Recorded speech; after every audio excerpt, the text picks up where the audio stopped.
तो आज आप पढ़ेंगे ब्रह्म पुराण का अगला अध्याय, जिसका नाम है एकाम्र क्षेत्र तथा पुरुषोत्तम क्षेत्र की महिमा। लोमहर्षि जी कहते हैं, महर्षियों, ब्रह्मा जी की कही हुई पवित्र कथा सुनकर उन महर्षियों की बड़ी प्रसन्नता हुई। उनके शरीर में रोमांच हो आया। उन्होंने कहा, ब्राह्मण, अब आप एकाम्र क्षेत्र का वर्णन कीजिए।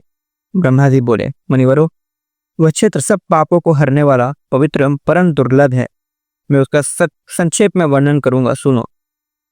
एकाम्रक नाम से विख्यात क्षेत्र वाराणसी के समान कोटि शिवलिंगों से युक्त एवं है। उसमें 8 तीर्थ है। पूर्व कल्प में वहां एक आम का वृक्ष था। उसी के नाम से वह एकाम्रक क्षेत्र के रूप में विख्यात हुआ। वह स्थान हष्ट पुष्ट मनुष्यों से भरा रहता है। वह स्त्रियां भी रहती है और पुरुष भी। उस क्षेत्र में विद्वानों की अधिकता है। वह धन धान्य से संपन्न स्थान है। घर और गोपुर वहां भी शोभा बढ़ाते हैं। वह अनेकों व्यवसायी भरे हुए हैं। भांति भांति के रत्न उस क्षेत्र की शोभा बढ़ाते हैं। नगर, अटारी, सड़क और राजवंशों के समान श्वेत महल आदि के द्वारा उसकी बड़ी शोभा होती है। उसके चारों ओर सफेद चहार दीवारी बनी है। शास्त्रों द्वारा उस पुर की रक्षा होती है।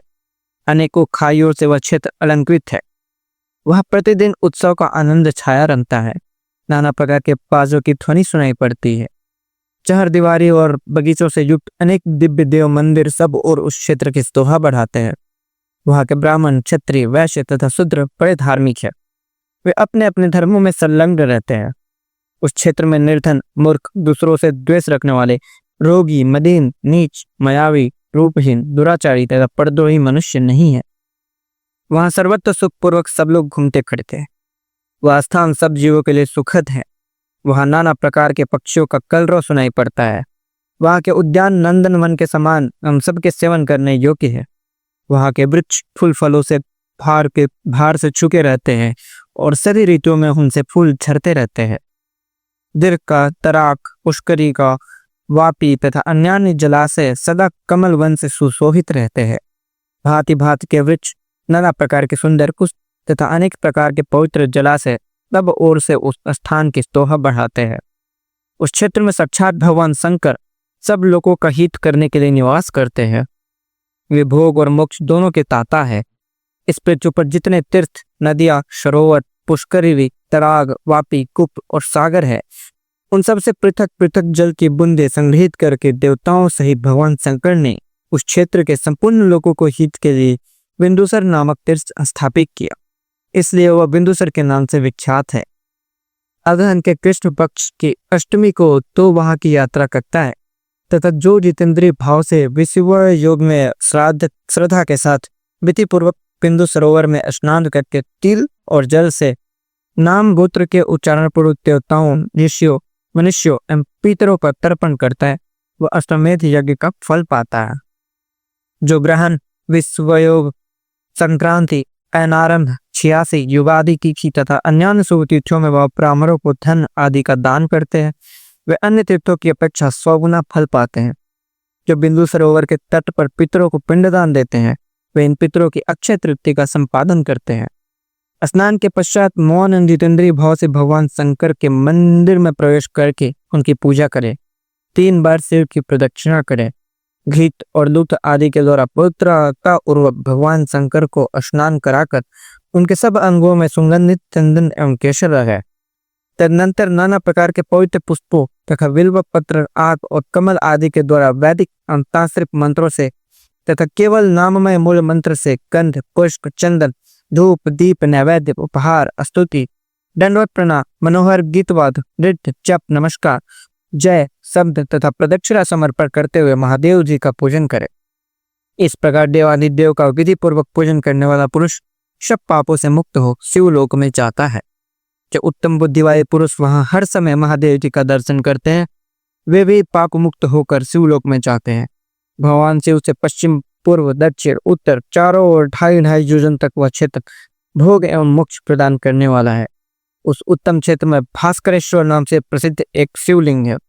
जो लोग वहां कुंड में स्नान करके भगवान सूर्य द्वारा पूजित त्रिनेत्रधारी देवादिदेव महादेव का दर्शन करते हैं, वे सब पापों से मुक्त हो उत्तम विमान पर बैठकर गंधर्वों के मुख से अपने स्तुति सुनते हुए शिवलोक में जाते हैं।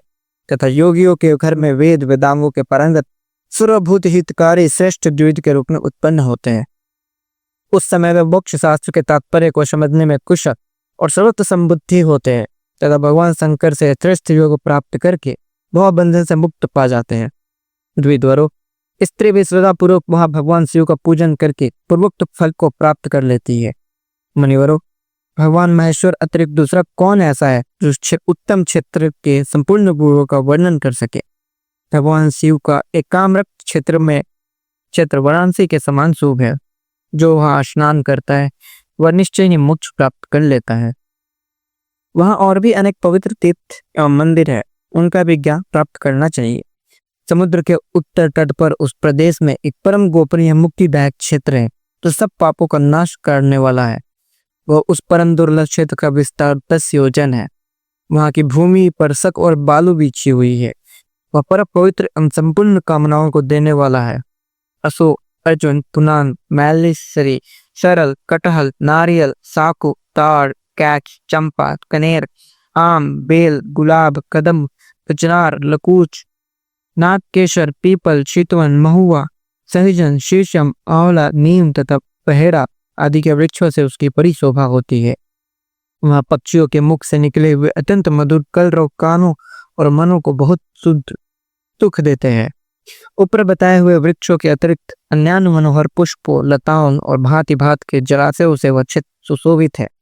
अनेकानेक ब्रह्मचारी, गृहस्थ, वानप्रस्थ, सन्यासी तथा स्वधर्म परायण ब्रह्मादि वर्णों से उस क्षेत्र की शोभा होती है। वह हष्टकुश मनुष्यों तथा अनेक नर नारियों से भरा हुआ है। वह संपूर्ण विद्याओं का स्थान तथा समस्त धर्मों एवं गुणों का आकार है। इस प्रकार वह परम दुर्लभ क्षेत्र सर्वगुण संपन्न है। मुनिवरों, वह भगवान श्री कृष्ण पुरुषोत्तम नाम से विख्यात है। उत्कल प्रांत की सीमा समुद्र की ओर जहाँ तक बताई गई है, वह सब स्थान श्री कृष्ण के प्रसाद से अत्यंत पवित्र है। उस देश में विश्वात्मा भगवान पुरुषोत्तम निवास करते हैं। वे जगत व्यापी जगन्नाथ है, उन्हीं में सब कुछ प्रतिष्ठित है। ने भगवान शिव, इंद्र तथा अग्नि आदि देवता सदा उस देश में निवास करते हैं।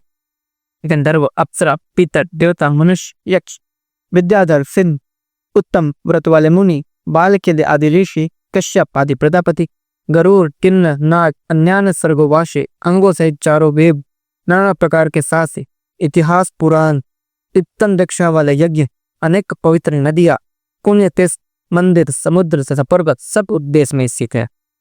इस प्रकार देवताओं, ऋषियों तथा पितरों द्वारा सेवित उस पावन प्रदेश में जहाँ सब प्रकार के उपभोग दुर्लभ है, निवास करना किसको रुचकर नहीं प्रतीत होगा। मतलब उसके सिवा कौन देश श्रेष्ठ है, उत्ते पर का दूसरा कौन स्थान है। वह मुक्तिदाता भगवान को स्वतः स्वयं ही विराजमान है। वे मनुष्य जो उत्कल देश में निवास करते हैं देवताओं के समान और धन्य है। जो समस्त तीर्थों के राजा समुद्र में स्नान करके भगवान पुरुषोत्तम का दर्शन करते हैं, वे मनुष्य स्वर्ग में बसते हैं, यमलोक में नहीं जाते। जो उत्कल देशीय पवित्र पुरुषोत्तम क्षेत्र में निवास करते हैं, उन श्रेष्ठ बुद्धि वाले मनुष्यों का जीवन सफल है, क्योंकि वे देव श्रेष्ठ भगवान श्री कृष्ण के मुख कमल का दर्शन करते हैं।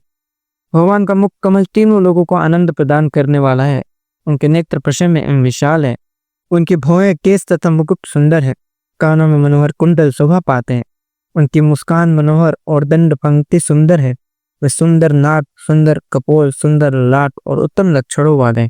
बोले शंकर भगवान की जय।